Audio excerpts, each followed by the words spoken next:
Assalamualaikum warahmatullahi wabarakatuh.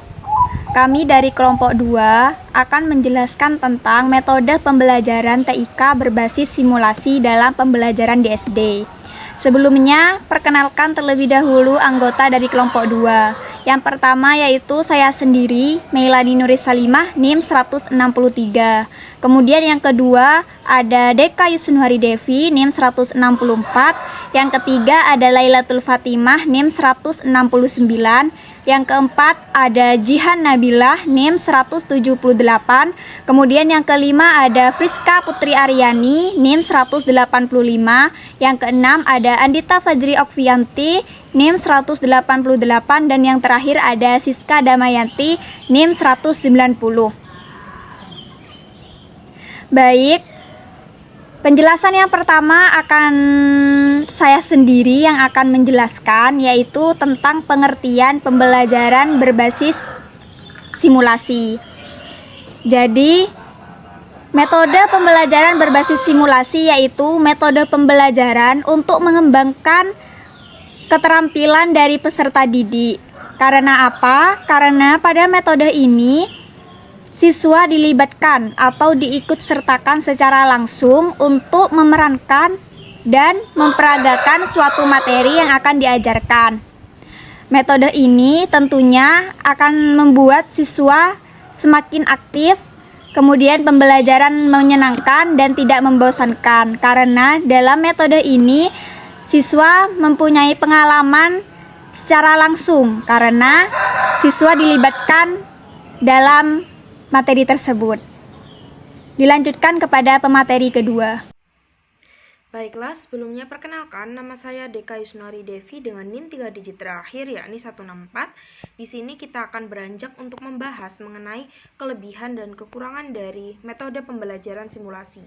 Jadi untuk kelebihan dari metode pembelajaran simulasi ini yang pertama yakni simulasi itu dapat dijadikan sebagai bekal bagi siswa dalam menghadapi situasi yang sebenarnya kelak baik dalam kehidupan keluarga, masyarakat maupun menghadapi dunia kerja. Sebab dengan kegiatan pembelajaran berupa simulasi yang dilakukan dan diterapkan dalam setiap materi yang ada itu nantinya akan dijadikan bekal bagi siswa sebagai dasar yang dapat diaplikasikan dan juga dipakai dalam kehidupan, terutama ketika sudah terjun langsung di dalam kehidupan bermasyarakat.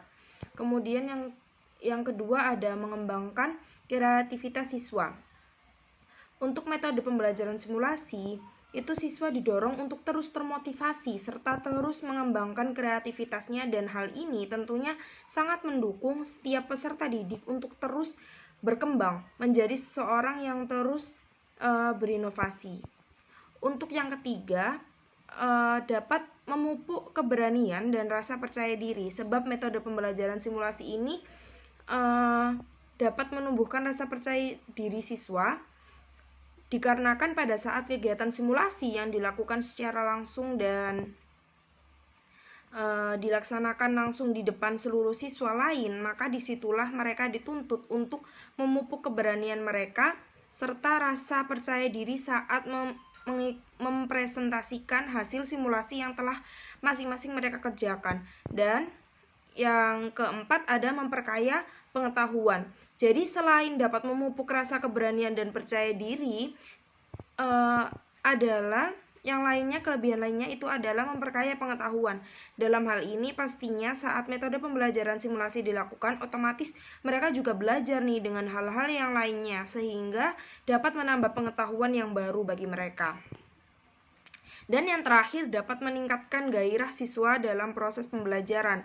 Nah, kelebihan lainnya yang dirasakan adalah dapat meningkatkan pengetahuan gairah siswa nih dalam pembelajaran. Karena apa? Nah, karena kegiatan metode pembelajaran simulasi ini pelaksanaannya secara langsung, sehingga siswa itu dapat mengembangkan proses pembelajaran yang lain dari yang biasanya yang dirasa berbeda dari kegiatan pembelajaran yang sebelumnya, seperti itu. Baik, di sini saya akan menjelaskan tentang kelemahan dari pembelajaran berbasis simulasi.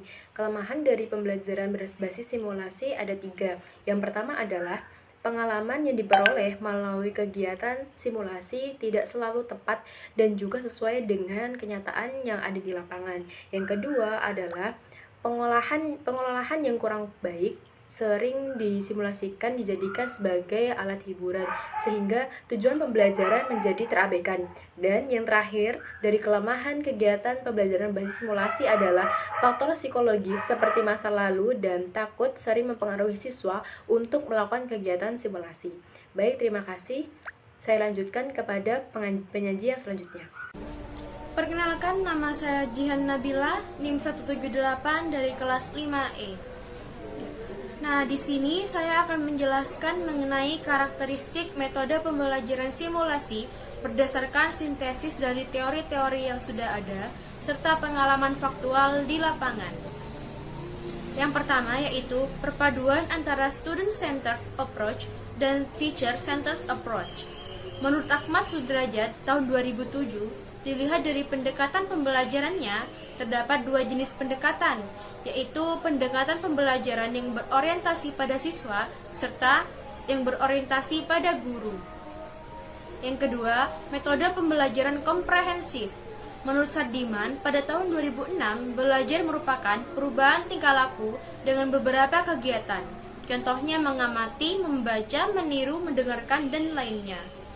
Yang ketiga, melatih siswa bekerja sama dalam berkelompok secara efektif. Menurut Ramsmenger tahun 2008, kemampuan seseorang untuk memahami materi yang dipelajari dapat membuat hubungannya dengan orang lain juga terpengaruh. Alasan kebutuhan belajar secara berkelompok yaitu agar lebih termotivasi untuk belajar, kemudian lebih mudah memahami materi, sebab setiap anggota berkelompok saling mengisi dalam pembelajaran. Lalu, beberapa pelajaran memang menuntut siswa untuk belajar secara berkelompok. Karakteristik simulasi yang keempat yaitu menuntun siswa pada proses pengalihan isi pengetahuan ke arah proses pengaplikasian teori secara nyata. Simulasi banyak digunakan di lingkungan pendidikan dan pelatihan. Namun, dalam literatur terbaru menjelaskan bahwa karakteristik simulasi telah didefinisikan secara jelas. Tampaknya terdapat suatu kesepakatan umum bahwa tujuan dari simulasi yaitu memberikan pengalaman interaktif sehingga mampu menirukan dunia nyata semirip mungkin. Harper et al. Tahun 2000 menyatakan bahwa ciri pembeda utama simulasi yang dirancang untuk pendidikan, mereka menggunakan model untuk mewakili suatu peristiwa maupun proses di mana pengguna dapat berinteraksi dengan memanipulasi selama eksplorasi dalam lingkup pembelajaran yang menyajikan informasi dalam format multi-representatif. Assalamualaikum warahmatullahi wabarakatuh. Perkenalkan, nama saya Friska Putri Aryani, NIM 185. Baik, di sini saya akan menjelaskan mengenai langkah-langkah pembelajaran TIK berbasis simulasi di pembelajaran sekolah dasar.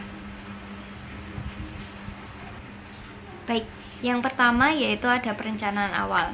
Kegiatan perencanaan awal ini yaitu ada mengidentifikasi tujuan pembelajaran, kemudian kebutuhan belajar, atau mengidentifikasi masalah-masalah dalam pembelajaran. Setelah itu, langkah berikutnya adalah kita harus menganalisis karakteristik dari siswa SD, karakteristik dari siswa kita. Adapun karakteristik yang harus kita lihat yaitu ada tingkatan siswanya, kemudian apakah program ini akan digunakan di kelas atau tidak, kemudian bersama materi lain atau digunakan untuk belajar mandiri saja. Oke, kemudian yang kedua ada menyiapkan materi untuk software PBK. Pada langkah ini perlu dipikirkan oleh pengembang adalah bagaimana menyusun materi untuk software pembelajaran berbasis komputer, yaitu ada dua petunjuk yang dipertimbangkan dalam menyusun materi software PBK. Yang pertama yaitu memilih materi yang sesuai untuk software PBK. Dalam memilih materi yang sesuai untuk software PBK dapat dipertimbangkan rambu-rambu sebagai berikut. Yang pertama, ada materi harus relevan dengan tujuan. Kemudian yang kedua, materi harus cocok untuk pembelajaran melalui komputer. Dan yang ketiga, materi yang dipilih hendaknya materi yang dibutuhkan banyak orang.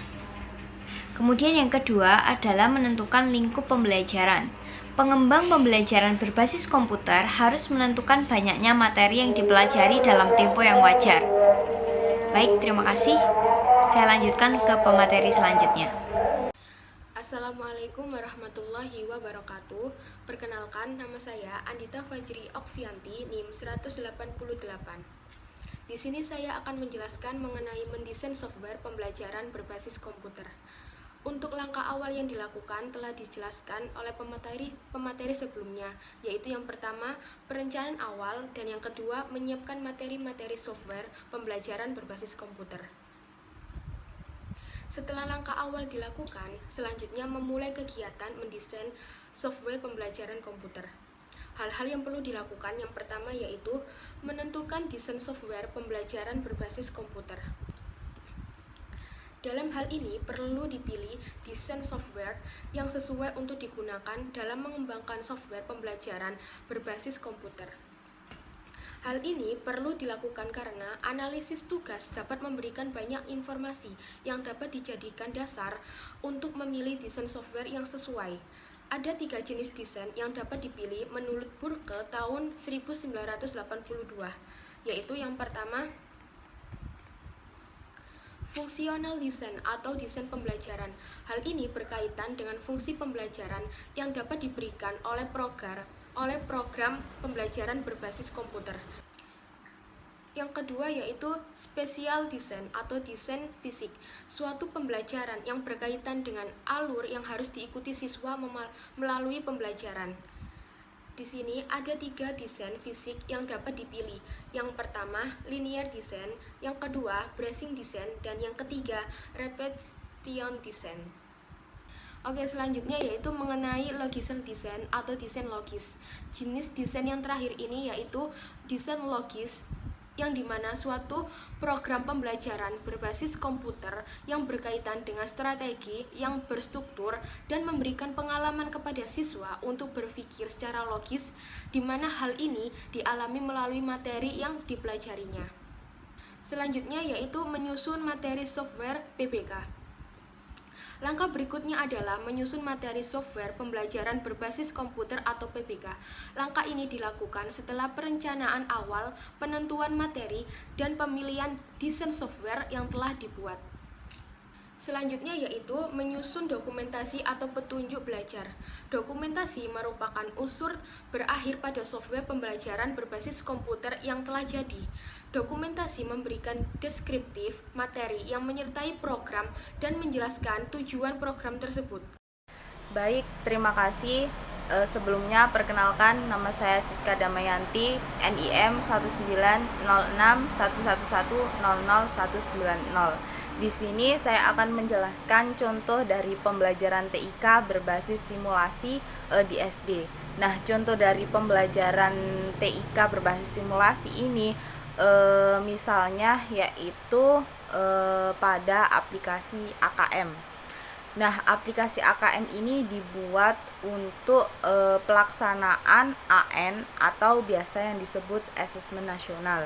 Nah, dulu-dulu saat peserta didik sebelum dinyatakan lulus, itu baik dari jenjang SD, SMP maupun SMA pasti melaksanakan yang namanya ujian nasional.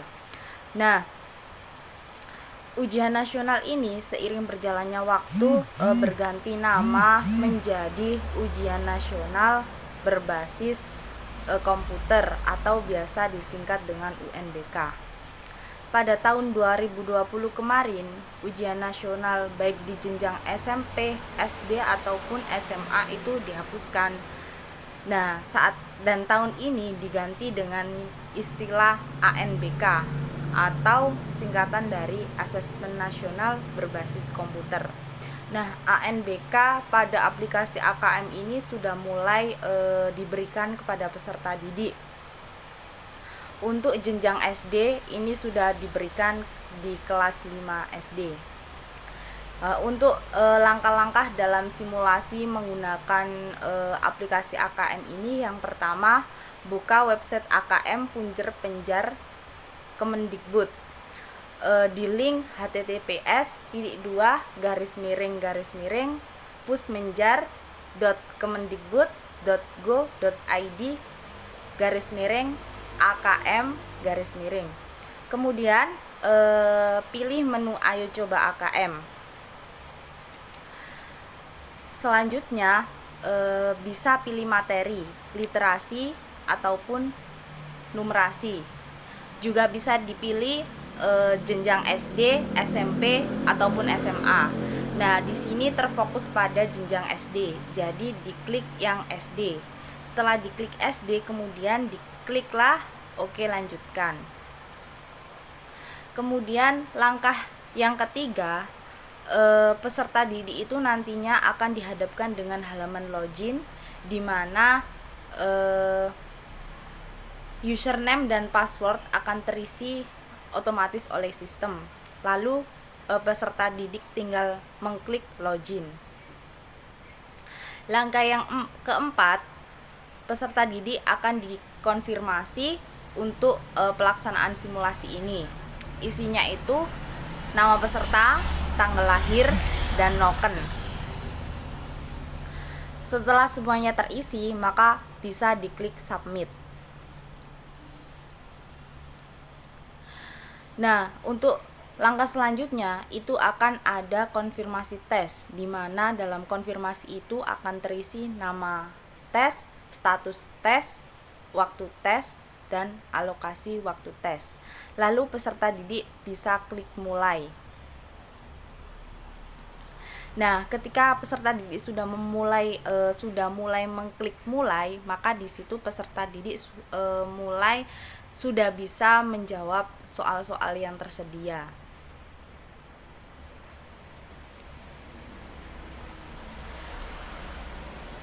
Nah, jika pengerjaan soal tersebut sudah selesai, maka nanti akan muncul tombol merah dan juga tombol hijau, di mana tombol merah itu menandakan bahwa peserta didik bisa mengakhiri tes, ataupun tombol hijau yaitu kembali untuk mengecek soal-soal berikutnya.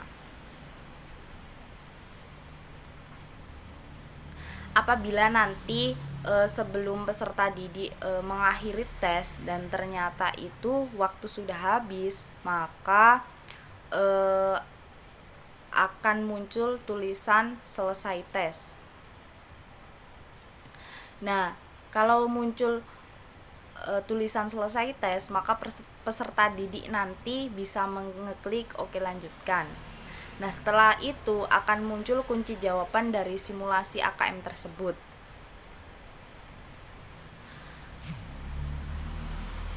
Nah, kunci jawaban dari simulasi tersebut bisa di-download. Nah, setelah itu berarti pelaksanaan AKM sudah selesai. Langkah-langkahnya kurang lebih seperti itu. Demikian pemaparan dari kelompok kami. Apabila ada kesalahan, mohon maaf yang sebesar-besarnya. Wassalamualaikum warahmatullahi wabarakatuh.